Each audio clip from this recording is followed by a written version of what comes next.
Welcome to the Yankee and Canuck podcast, Best Picture Series, where we talk about all the Academy Award Best Pictures, past to present. And I'm your host, a Yankee. And I'm your host, a Canuck. And today we're going to be talking about The Apartment, 1961. This won Best Picture around that time. And not only did it win Best Picture, it won Best Director, Best Screenplay, Best Art Direction, Best Cinematography. Oh, no, sorry, it was nominated. Best Film Editing is what it won. And yeah, that's it. That's plenty. Yeah, there's quite a lot. So this is a pretty interesting film. I mean, essentially what this film is about is a guy who's trying to climb the corporate ladder in New York City somewhere. And he's like an accountant or something like that. But in order to climb the ladder, he's got to not necessarily sleep with his bosses, but allow his bosses to sleep with other people in his apartment. You know, because everyone's philandering about and they want to keep it on the down low. And yeah, he meets a girl there. It's an elevator girl played by Shirley MacLaine. The main character is played by Jack Lemmon. And yeah, that's the film, I think. That's exactly it. Yeah, Jack Lemmon. He's Bud, or C.C. Baxter is his full name. And then Shirley MacLaine, like you said, that's right. Sister Sarah's back. That's 2 meals for Sister Sarah reference, but that's what I know her from. But we did see her in Around the World in 80 Days. We covered that recently. Yeah, she played like that Persian. No, not the Persian, the Indian girl, right? Yeah, the princess. Yeah, that's right. So I could have sworn that she was in another film we covered, but that's not the case. I know I've seen her in other films, like I said, like 2 Meals for Sister Sarah, which is a good Clint Eastwood movie. I think it came out in 70 to Western, obviously. But yeah, I mean, that's pretty much the movie is what you've described. I mean, yeah, I sound dismissive talking about it. It's actually not that bad of a film. It is a black and white film. And it's kind of like Marty in the sense where it's a pretty basic premise. It's a day in the life premise. And with the Academy Awards, you're so used to seeing big bombastic pictures about war, musicals, historical epics of some kind, biblical epics. So just like Marty, it's kind of jarring to see just an ordinary movie just win. But at the same time, it's kind of welcoming. And honestly, it's just like, on one hand, I'm like, why did this win Best Picture? But on the other hand, I'm like, I kind of see why it won Best Picture. You know what I mean? Yeah. I mean, it's a movie. I mean, I thought it examines a lot of things. You know, in the case of Bud, the character Bud, desire to get ahead, right? In this case, work specifically, move up. But then it covers a lot of things like desperation and sadness and loneliness and exploitation, of course, and personal growth ultimately, and in the end. And then it's all incorporated in the film. And you know, it's kind of like, I mean, if you really think about it, almost everyone in this movie is messed up, right? Yeah. Some more than others. Maybe the doctor isn't. I don't know. He's a bit odd, but Doctor's a cool character. He's a cool character. Yeah, actor's Canadian, actually, by the way. That's very interesting. And but yeah, some are more messed up than others. Some are, you know, clearly lacking dignity, and some are downright just horrible human beings. And yeah, and it's like he's a pushover, and yeah, as a result, that's why he allows people to go in his apartment to basically do what they got to do. And I mean, with the hopes that they will put in a good word for him so he can move up the corporate ladder, which he does actually to quite a bit, and actually quite a lot, you know, by the towards the end of the film. So, but I think it's that's one thing about the film that I thought is interesting, that it and it's something that Billy Wilder is really known for. I haven't seen many of his films. You know, he always shows the flawed characters really well. You know, people with personal issues and faults, and I think he does a good job adding that in his films for sure. Yeah, so Billy Wilder, for people, it's he's done Double Indemnity, he's done Sunset Boulevard, he's done The 7-Year Itch. He's kind of famous with this association with Marilyn Monroe, I feel. Yeah, and he's casted Shirley MacLaine and Jack Lemmon in quite a few of his films. In fact, they've been in a movie together years after this came out. They did another movie together. There you go. So yeah, but yeah, I mean, you know, like you said, those, I mean, or like I was saying, those themes, you know, the film has its intense moments, and I felt like, you know, it can be a poignant film, and maybe it's a little bit longer than it needed to be, but it's good that there's a lot of really good scenes in there, and some pretty good lines, and so. Yeah, I felt like it was. Maybe I could probably agree it may be long at times, because it does take a while to get to the point. And then once the point is there, then it's like, oh, okay, I'm along for the ride. Like I know Jack Lemmon does a really good job on his own. He's just like he plays virtually what he does in these kind of films. You know, I think of him in more roles like in much later in life, like grumpy old men and stuff like that. Right. The Odd Exactly. Couple, which he's famous for, Yeah. Walter Matthau, but yeah, he plays the same kind of character. He's just like, oh, you know, I'm just an ordinary guy. I'm kind of down on my luck. I'm a little bit of a pushover. Oh, look at me. I'm doing gags and stuff like that. Not Charlie Chaplin-esque gags, but, you know, it's just like he does like little situational stuff. He's kind of like, I'm an unfortunate guy in unfortunate situations kind of a thing. That's just whole shtick, I guess.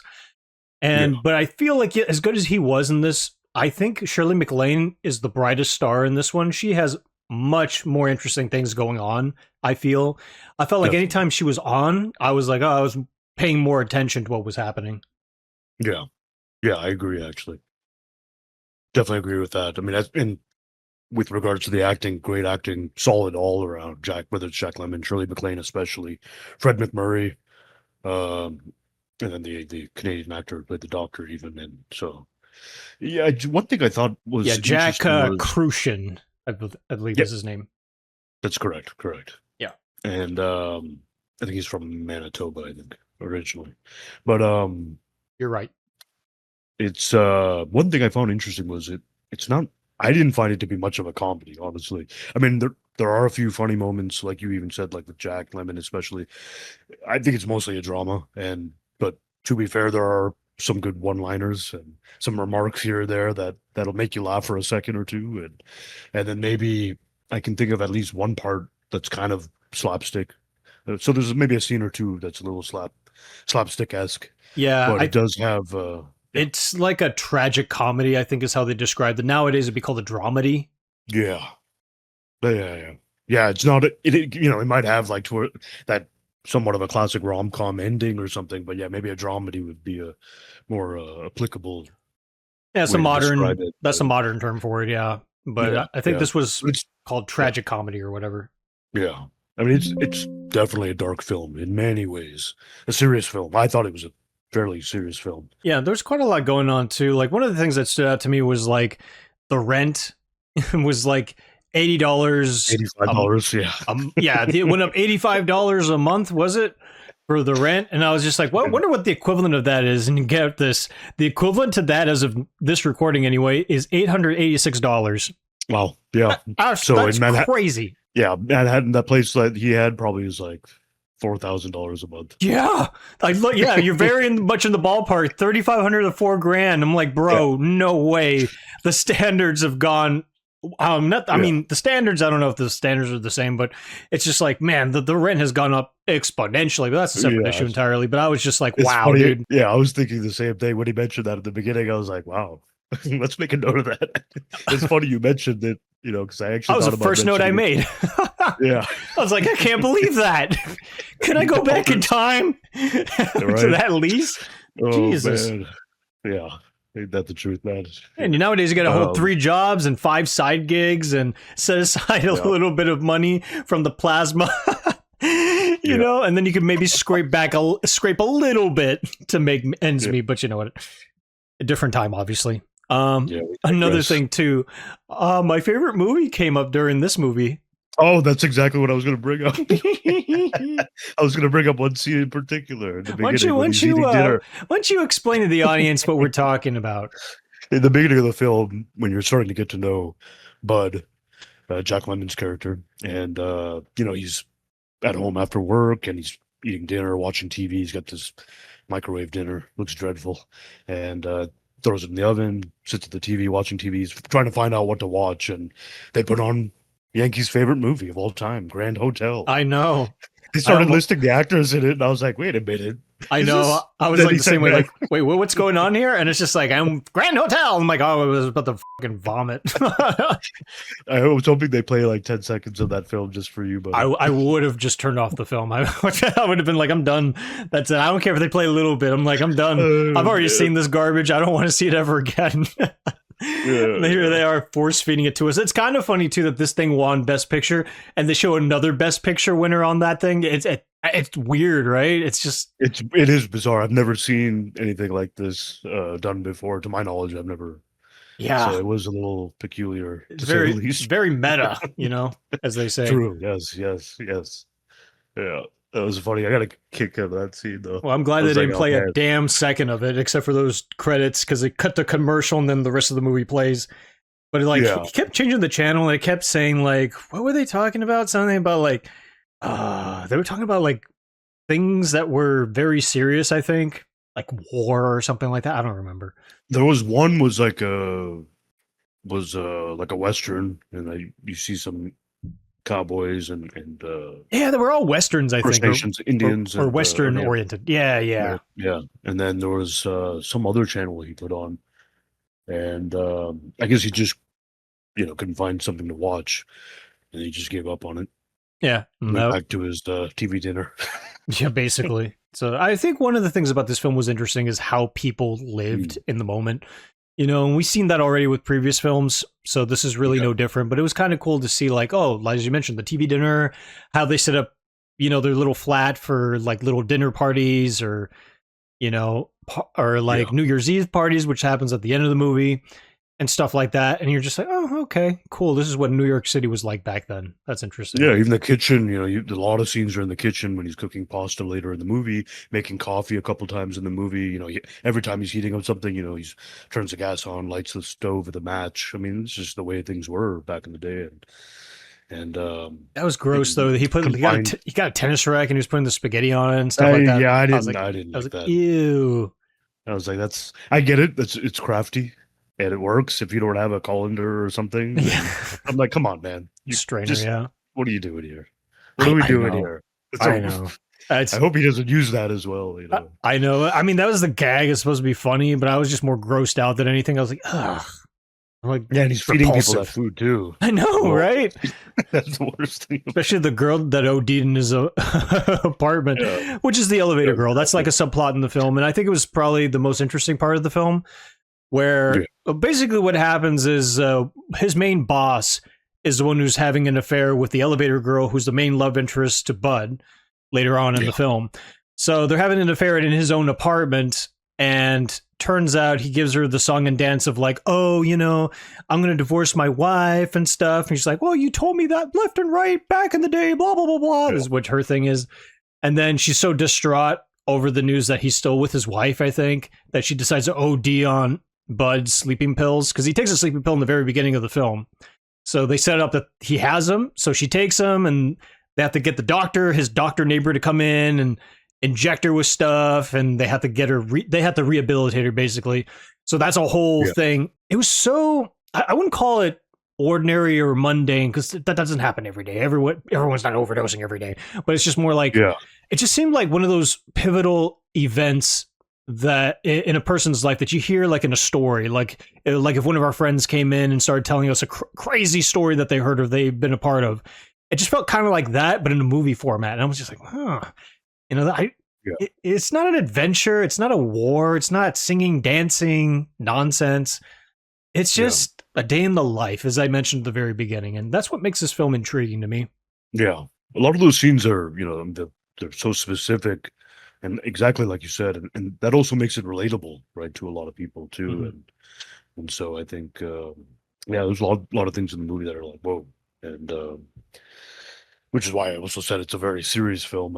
I don't particularly find it a comedy, although there's comedy sprinkled here and there, if you will. Yeah, that's why it's kind of odd that there would be comedy, but mostly drama. So it was kind of like, we're going to have to it's like they're trying to bring some levity to the entire thing, because we are dealing with serious subject matter for the most part. I mean, we're dealing with attempted suicide. We're dealing with adultery. We're dealing with, a guy who's down on his luck and he's not sure where he wants to be in life. All these things, It's just like, it's just all that's bundled up into this thing, and it's just like, it's all bundled up in a good script is what it's bundled up in. I think. It's a good script overall. Yeah, I agree. Good job, Billy Wilder. So, you want to kick some rocks? I think we're done. No, anyway. Yeah, that's the way it crumbles. That's the way the cookie crumbles. No, anyway, I mean, like, there are little things. There are other little things too, like them playing rummy and stuff like that, and You know, in the very beginning when he first meets Shirley MacLaine's character, what's her name again? I think her name is Fran.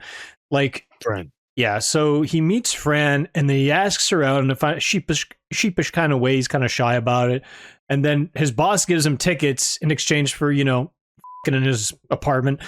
And so he asks her out, and that's where you get the reveal that she's seeing his boss. And he's just kind of waiting out there for this, for her to come, and she never comes. She stood him up and all that. That's a whole thing. And then he's all obviously a little hurt about it, understandably so.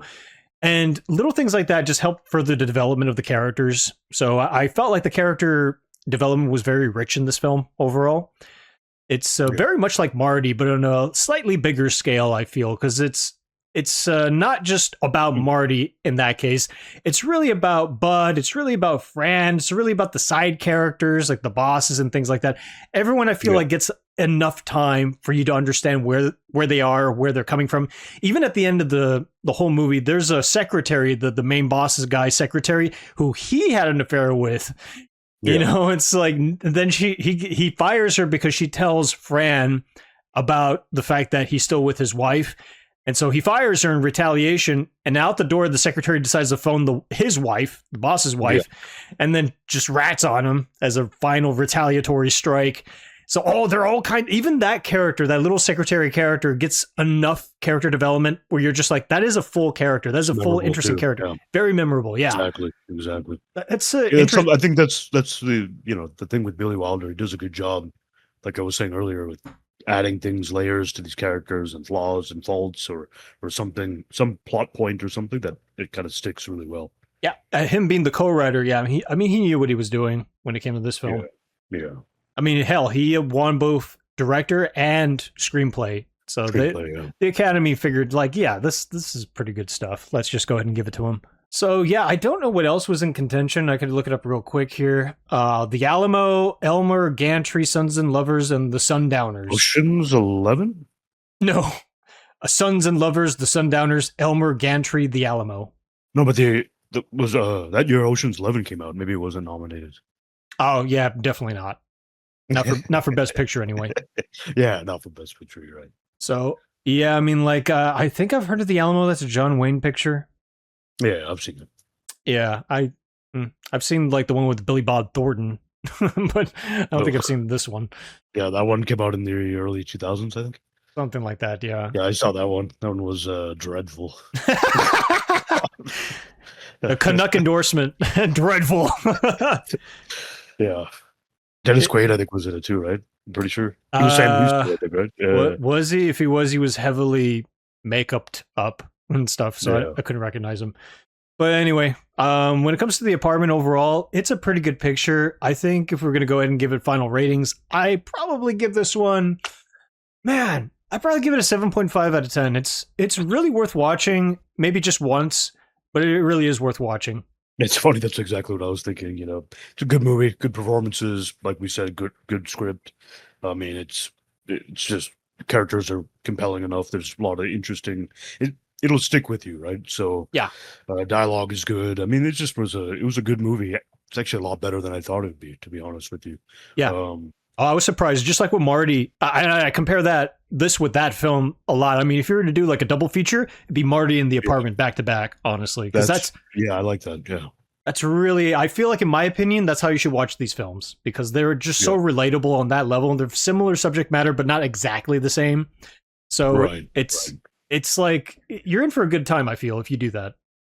Agreed. Yeah, that's a good point. That being said, I think the best thing was, well, maybe not the best thing, but one thing I liked was I was watching it on Tubi, right? So it was free to watch on Tubi, and when it was over, it automatically played the Twilight Zone afterwards. So, which I'm a huge fan of. So that was great, unexpected but welcome. Yeah, my girlfriend's watching the Twilight Zone right now as we speak. That's interesting. It literally was playing on Tubi afterwards. Yeah, no, well, she searched for it, and she was like, "Oh, okay. Twilight Zone, let's watch." And I was like, "Cool." Nice. So we saw the Masks episode. That was pretty cool. Okay, yeah, great. Yeah, so I mean, I would like to. I'm just a little busy doing things, but she's been watching on her own time. But I would like to sit down. I would like to sit down and actually watch Twilight Zone. I've seen a couple of episodes in the past. I've seen like a couple of the famous ones. Like I've seen the one where I think it was an astronaut who was like stuck in like spaceship or something. I don't know, some capsule or Mhm. whatever. That he comes out and it's like a different civilization. And I've seen the famous one where Oh yeah, yeah, the yeah, guy's in the plane. That they adapted yeah. that for the Right, Twilight right, Zone right. movie with John Lithgow, where he sees like a gremlin on the side of the plane or something. Yeah, Yeah, so exactly. Yeah, I remember the ones. Yeah, you're talking about the astronauts. Yeah, yeah. And everyone's weird and like, yeah, yeah. I good remember that stuff. one actually. Yeah. Rod So, but Serling. anyways, as far as my rating for the apartment, it's exactly like yours, 7.5. That's exactly what I was thinking. I was kind of debating between a 7 or 7.5, but yeah. All right, guys, and that is The Apartment. So stay tuned. We are going to be watching another musical, singing, dancing, fun time movies, all nearly 3 hours long. So, yep, can't wait. That's right, guys. Thanks for tuning in, and don't forget to hit the like button, leave a comment, and let us know if you've seen this movie and what you thought about it. Take care.